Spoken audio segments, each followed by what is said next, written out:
Welcome back, everyone. Hi, Elizabeth. It's good to see you. Good to see you, Rami.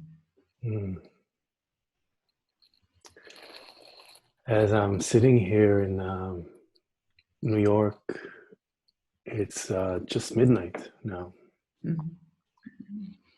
And as the sitting gets longer into the day, and now it's the night, and there's a very a delicious feeling of slowing down that I'm feeling with the nightfall. And as we're doing this with literally people from all over the world, I've looked through some of our participants, the ones that I know from Australia and Burma, and realizing that as I'm sitting here and enjoying this darkness, somewhere else around the planet is pure daylight right now. And thinking just how this planet that I'm dedicated to this day just keeps turning, keeps moving, is alive, never still. It's kind of like my heart never stopped since it was born, even before. So just brings up a lot of appreciation and wonder. Yeah, we're just at 6 a.m. here. And the church bells have rang the hour at 6 for the first time since 10 o'clock last night. So it's the beginning. It's not going to be daylight for a couple of hours, but it's the beginning to move into daytime here. So we've been in the thick of it. Yeah. And as you're hearing the bells, and as others may be hearing the rest of the cycle of the day or in the night turn, whether it's the calls of the birds in the mornings or the insects before sunrise or the cicadas. It's a wonderful way to stay connected with our theme today. I will introduce our next presenter, and I'm feeling very grateful to have Thanissara join us. She was planning on being here live with us. She was very excited to join. Just a couple of hours ago, we heard that she unfortunately got sick pretty bad, and she may be joining us from the participants room, but she asked to just show a video that she sent us. So we're very grateful for that. And just a few words about Thanissara. Thanissara comes here before us with nearly 50 years of practice, intense practice. She was one of the first women who was ordained in the Thai forest tradition, in the lineage of Master Ajahn Chah, who is a very well-known teacher. She since then wrote many books. She founded, together with her partner Thanissara in South Africa, Dharmagiri, 20 years ago, a retreat center. And particularly in the last decade, and before that, but especially now, she's been extremely active and vocal in engaged Buddhism, starting with whether it was conflicts in the Middle East, Syria, immigration crisis. In the last few years, she's been a real spokesperson and at the front of engaged Buddhism around climate change and the planet. She's involved with the Extinction Rebellion. She has been has followings all over Europe, the UK, where she's from, and the US. So it's a real pleasure, a real privilege to have her, Thanissara, with us. during her recording, we will hear a couple of pieces of music, and we would like to just acknowledge the musicians that we'll be hearing. The first piece is called Calling the Angels, and it's by Ali Maya from the album Washed Free. And the second track is Thanissara OWBW by Sharmila Roy from Peter Brook's Mahabharata. So before we begin, Thanissara will guide us through bearing witness to transmuting darkness to light. So let us begin.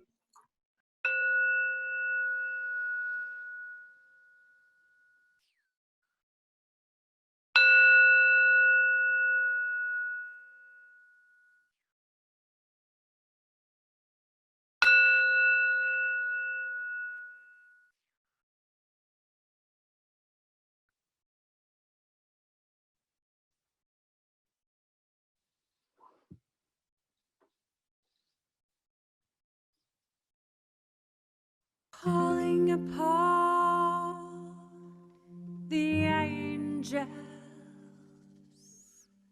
to guide and protect,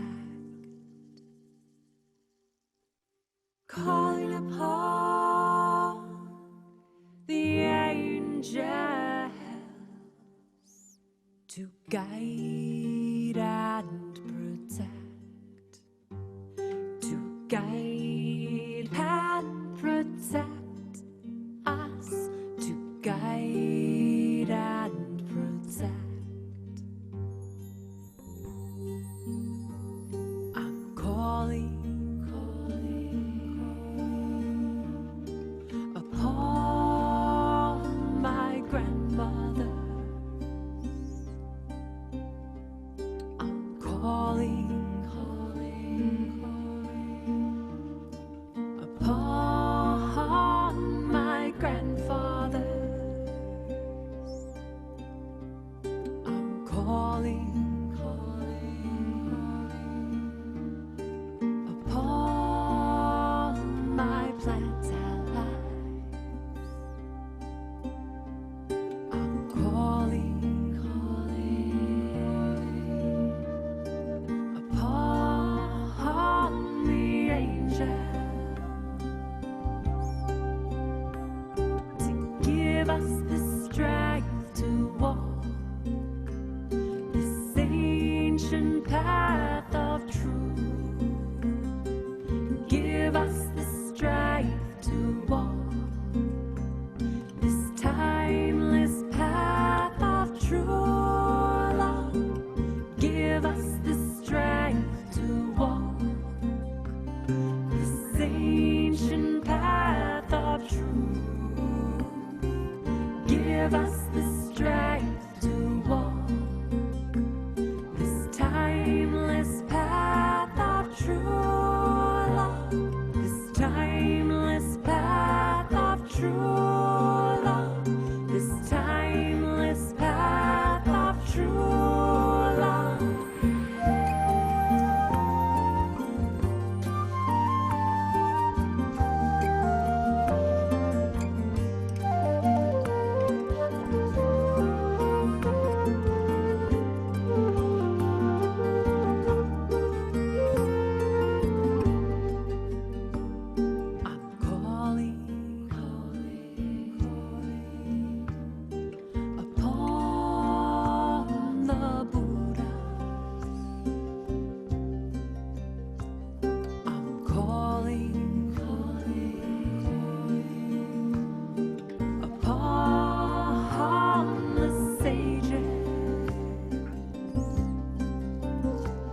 walk this timeless path of true love, this timeless path of true love, this timeless path of true love.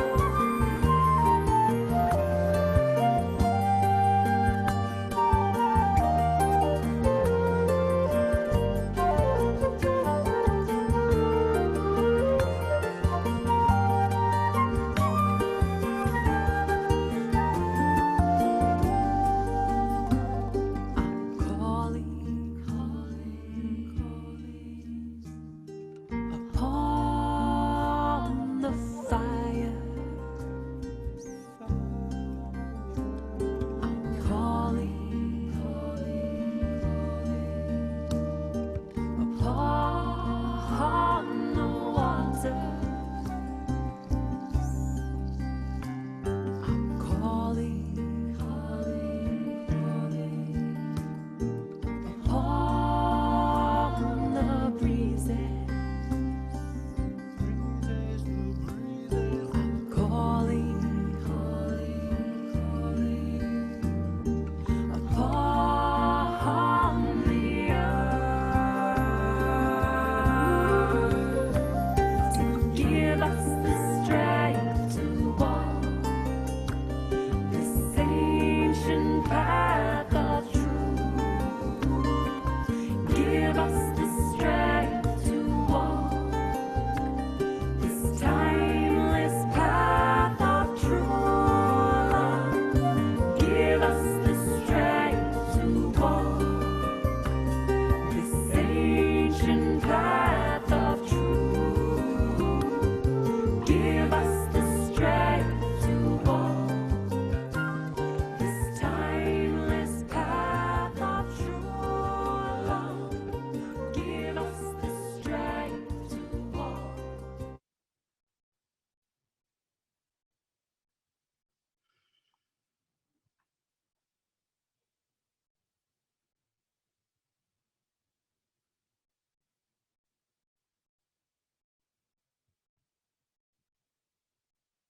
Greetings. Greetings, everyone. I'm really delighted to be with you at this time. We're here at this critical time in our planetary emergency, in our planetary evolutionary process, because we're meant to be here. This is where we're meant to be at this time, in this situation. And we have work to do. And that work has to be informed by the quality of our consciousness, by the understanding of who we really are, beyond all the labels and stories and roles that we have and that we play. We don't know who we are. We're a great mystery in so many ways at our depth.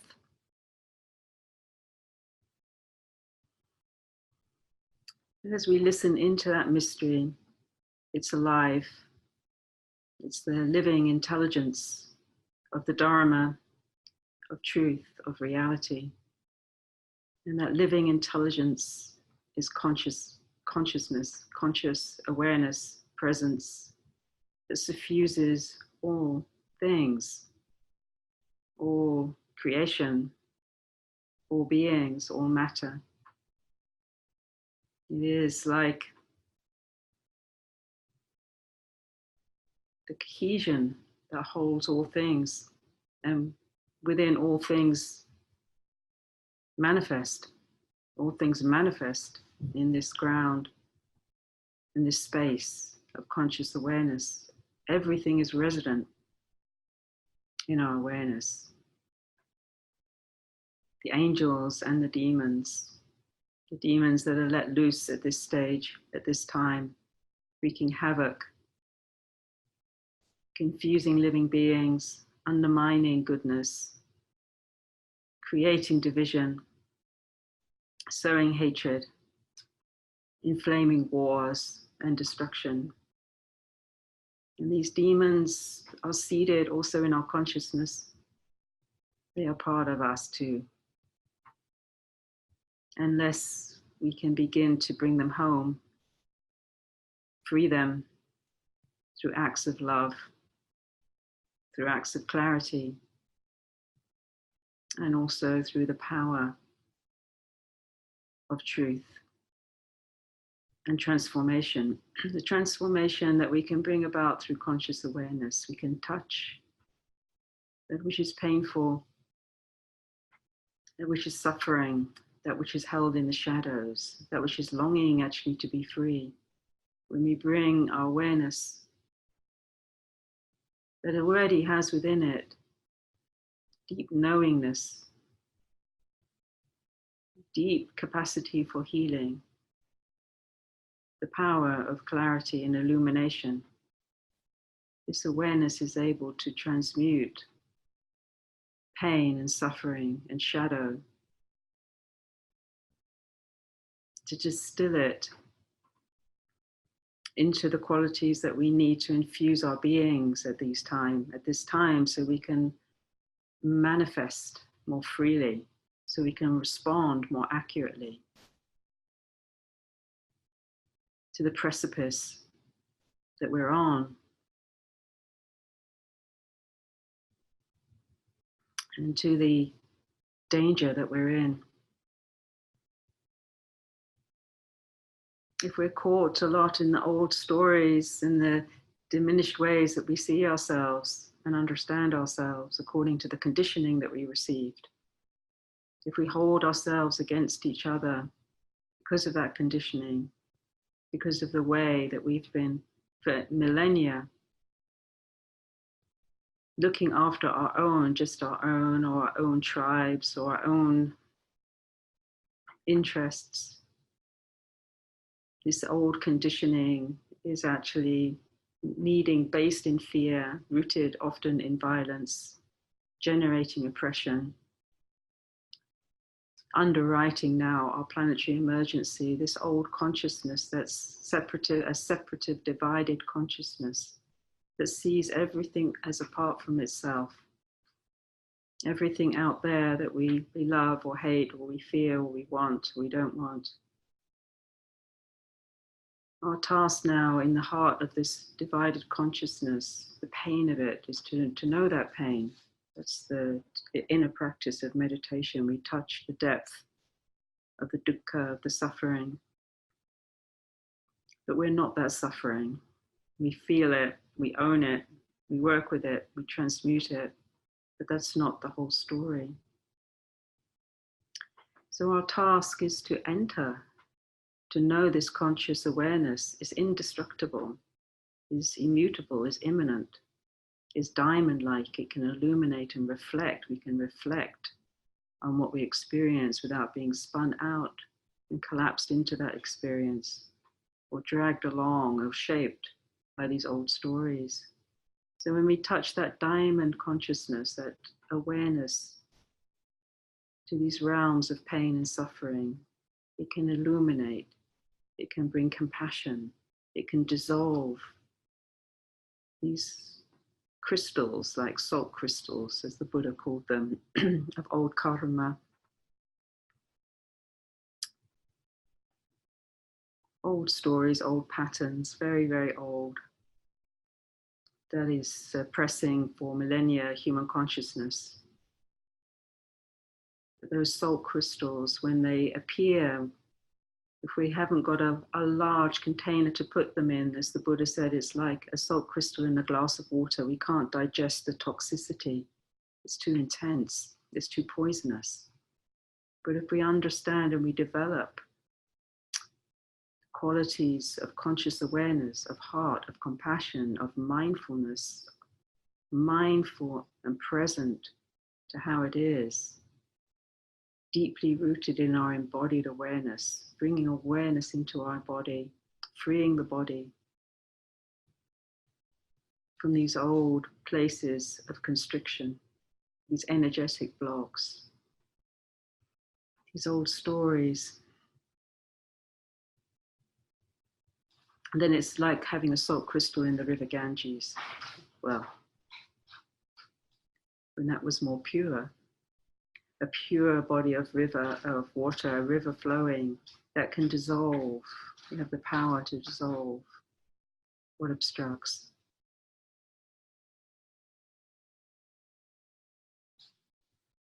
So just imagining now, as we are journeying, it's like a shamanic journey. These times are like a collective shamanic journey. Everything is being dismembered. When you go into a shamanic journey, when you go into a journey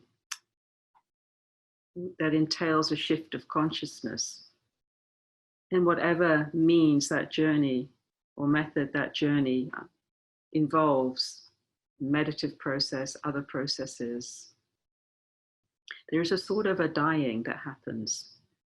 There's the invitation to let go of who you think you are, your agendas, what you want to get, and to surrender into the process, to listen into the deeper awareness of your being, which is connected to the depth of universal intelligence. We have lost that connection with that depth, of course, as we have lost the connection with the earth.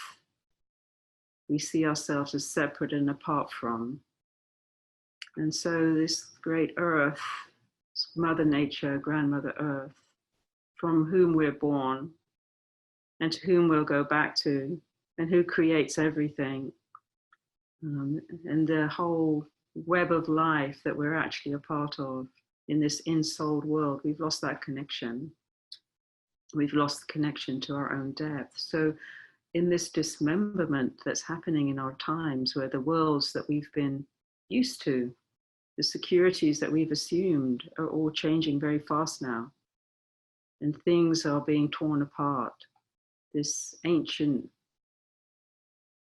assumption that we have of stability for ourselves, which has never been the truth. It's always been a journey of great uncertainty.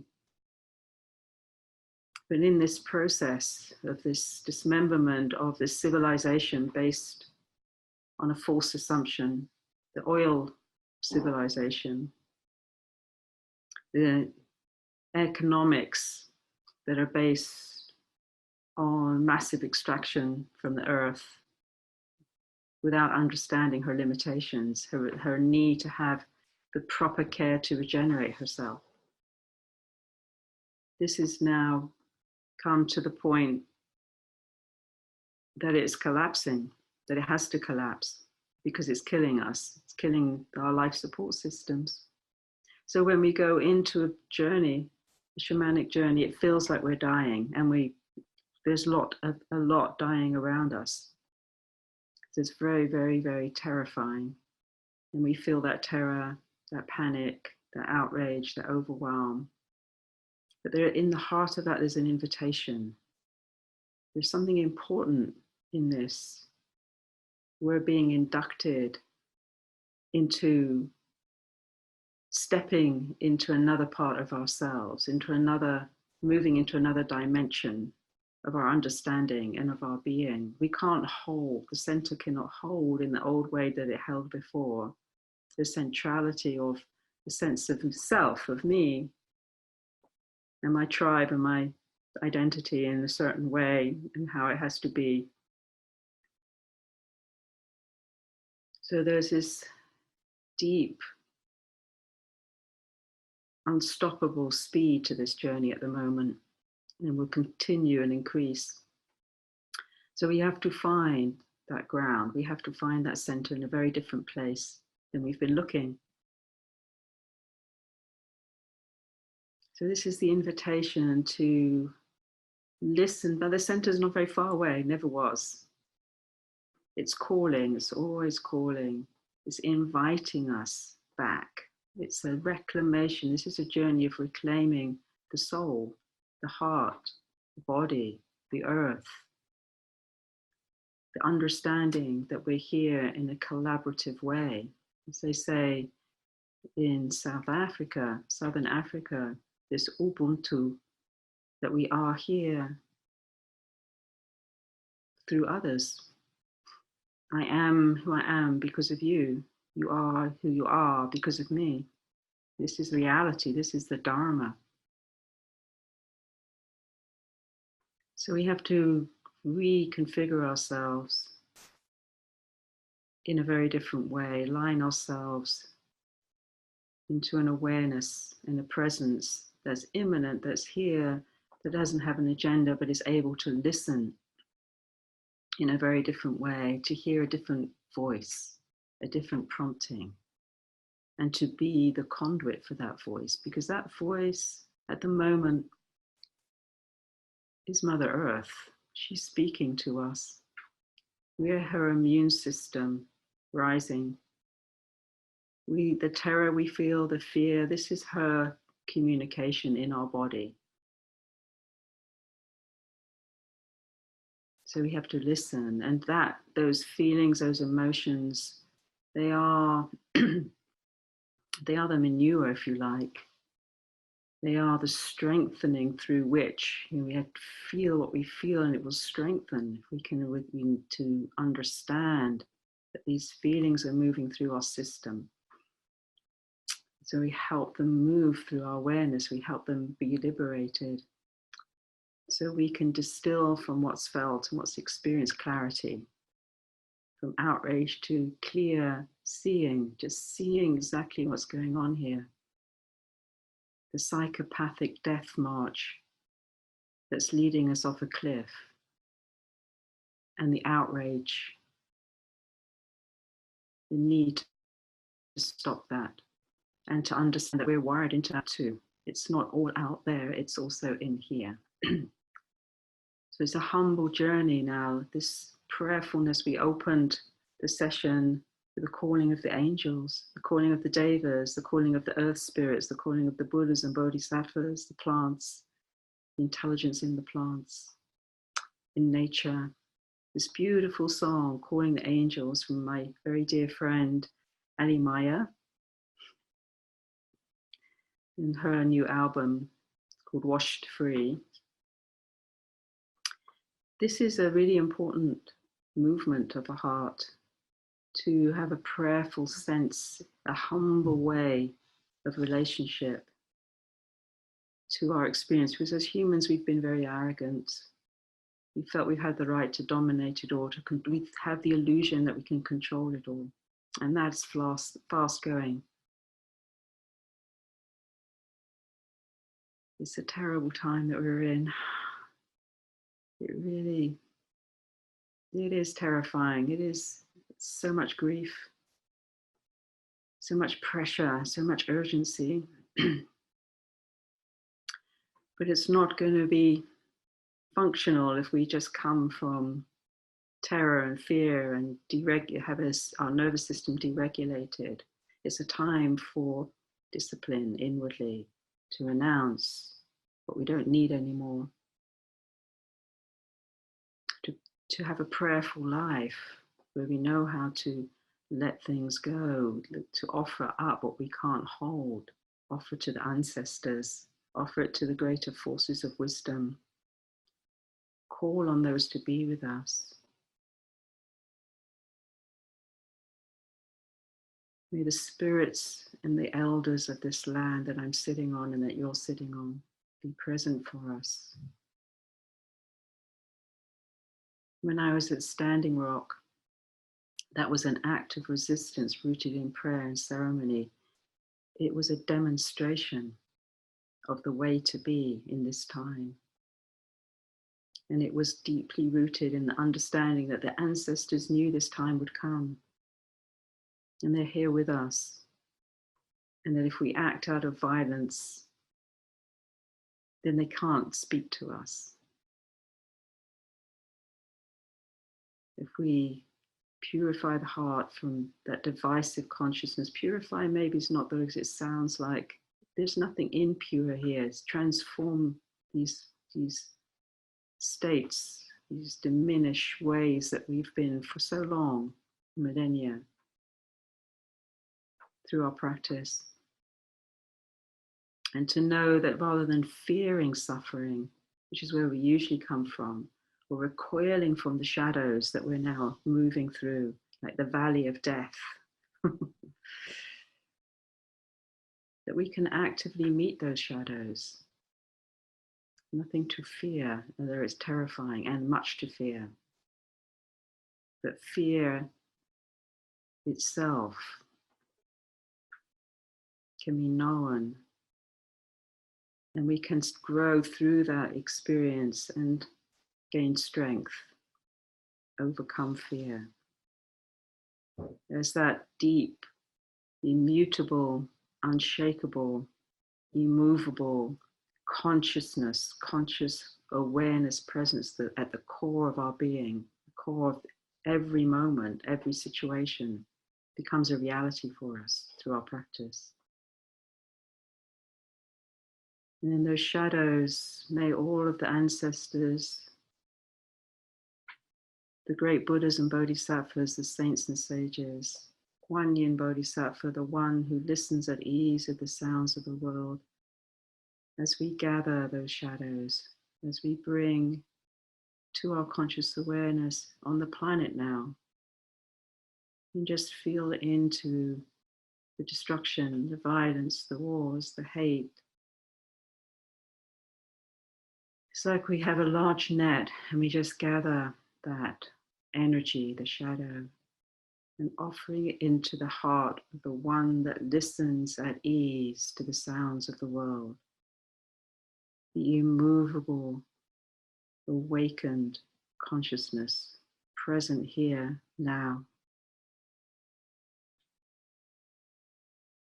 We offer that and gather those pains, those wounds, that violence, that fear, that separative consciousness in all the ways that it's displayed itself, trying so hard to stand alone, separated from its own heart and from nature, from the mother.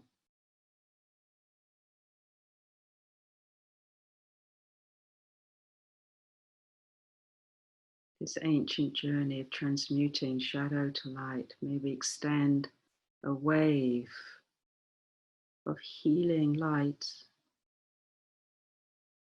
throughout our body, all bodies, all quarters of the world, in front, to the sides, behind, above and below.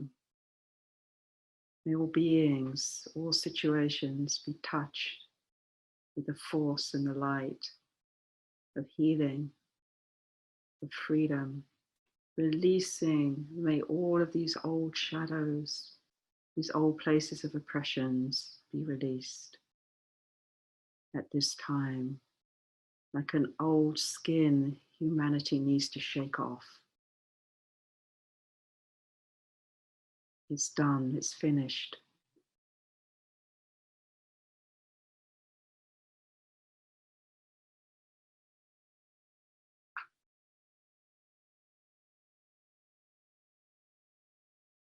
May we dedicate ourselves to Mother Nature. As my dear teacher, Mandaza Kademwa, Baba Mandaza Kademwa from Zimbabwe, who's a carrier of the earth and water spirits,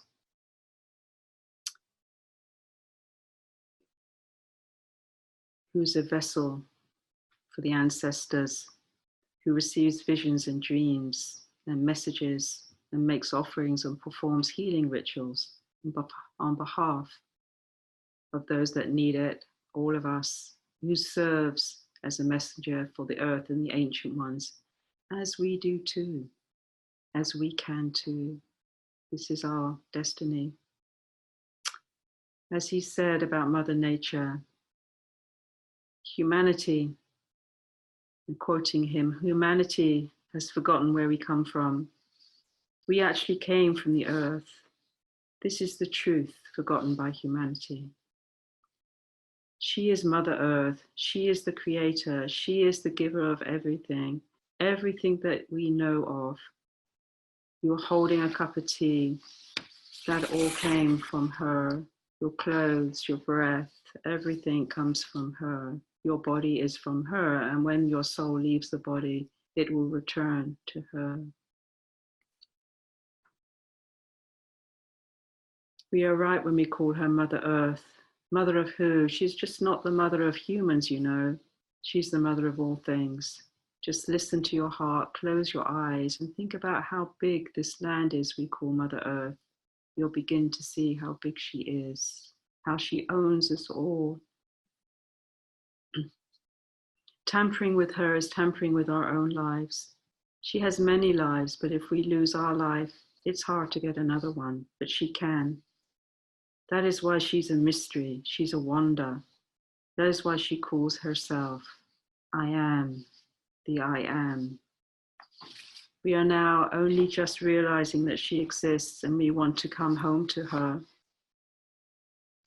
My warning is, if we mess around with this woman, we are messing around with ourselves. She gives abundantly to all creation, freely and with love. She is the compassion that we look for, and she is the peace we look for. She is the freedom we seek. She is the unconditional love we seek. She is the message of hope for the future, and she is the giver of life. She is the spirit that we have given names. Call her what you like. She accepts that. She embraces those names, but she says, I am who I am, and I am everything. May we learn again to respect our mother, or the mother of all creatures, all animals, all beings, all birds, all fish, this land, each breath, our life force, all of it. May we find ways to protect her and to protect her beings and each other. May we always remember that we can call on the spirits of the earth, of the elemental beings, on the angelic kingdom, on the ancestors, on the Buddhas and Bodhisattvas, the saints and sages, on each other, on the goodness within the universe. And that ultimately, those forces of shadow, those forces of division, as the Buddha said,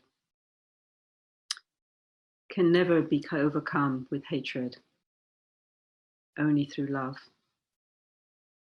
This is the eternal law. So in the quarter of our times, when so much is uncertain, we don't know whether we'll survive. I mean, collectively, certainly this civilization cannot. It's just unthinkable, isn't it? It's just unimaginable what that means. We're seeing what it means already. But what we can know, this heart is enduring, it's indestructible. And this is our refuge now. What we can know is that it's time to move out of our boxes. It's time to meet each other in different ways. There's a beautiful story that my friend told me. It's a true story.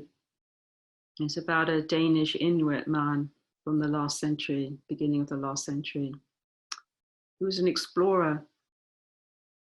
And he was out on the great ice landscapes, ice floes of Greenland.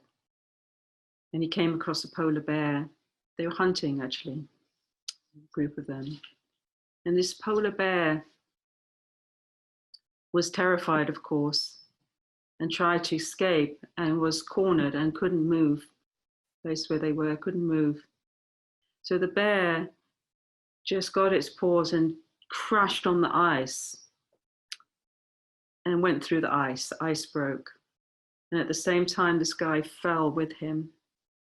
And suddenly they were freezing. They were in the water, freezing to death, and very soon going to die. And at a certain point, the instinct was to move away, but at a certain point they moved together, the bear and the man, and they just looked at each other. And the man records afterwards in his diaries, it was two souls, completely equal, looking deeply into each other, and he just saw himself. It was so raw, so intimate, the fear, the connection, the power of being in this situation together. His friends came, they helped them out, they got out, and the bear ran one way, and the guys ran the other way.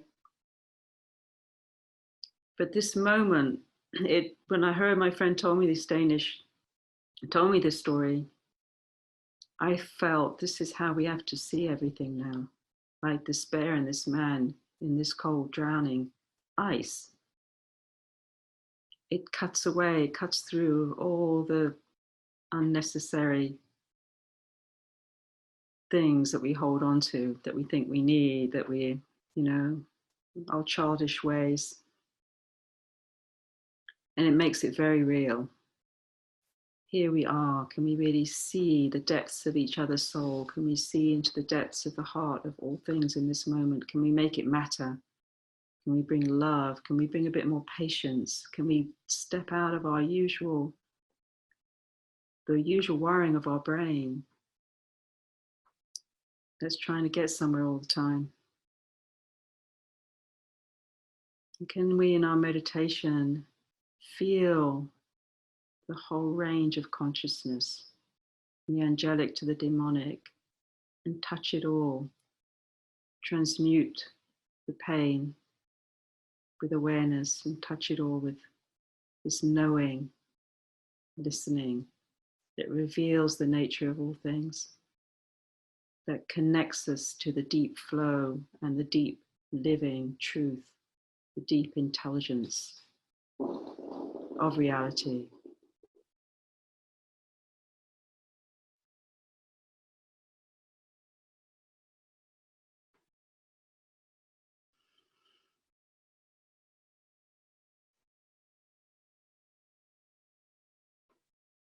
I have a little bit more music for you.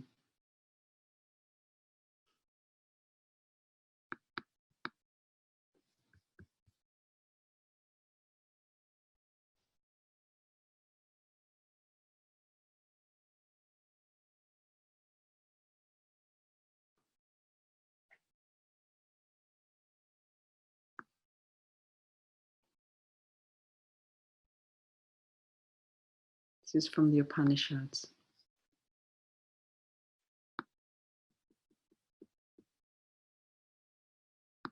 Tu vishve amritasya putra aye dhamani divyani tasthuhu vedahametam purusham mahantam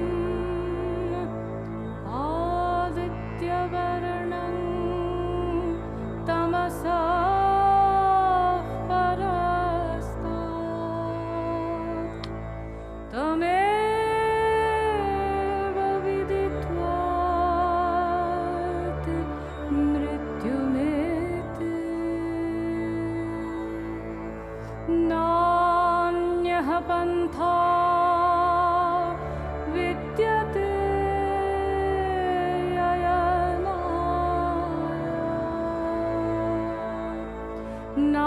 Nanyah pantha vidyate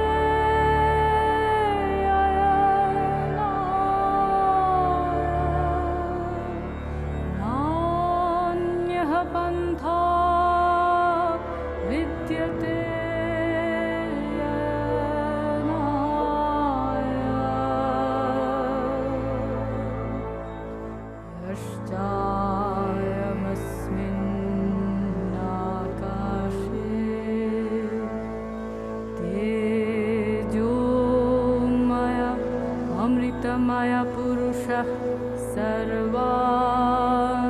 सर्वानुभूः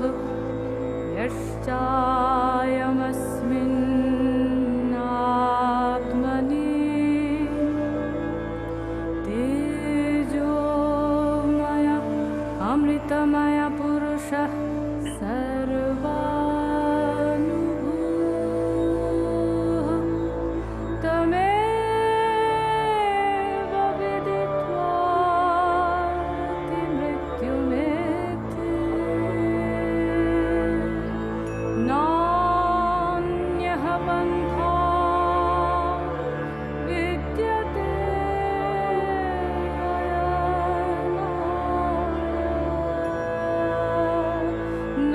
नान्यः पन्था विद्यते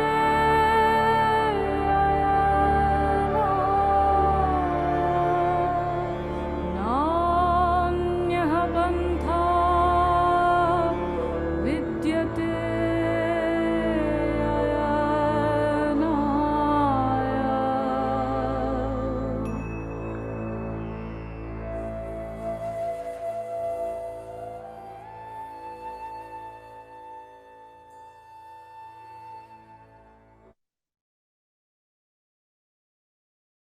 Mm.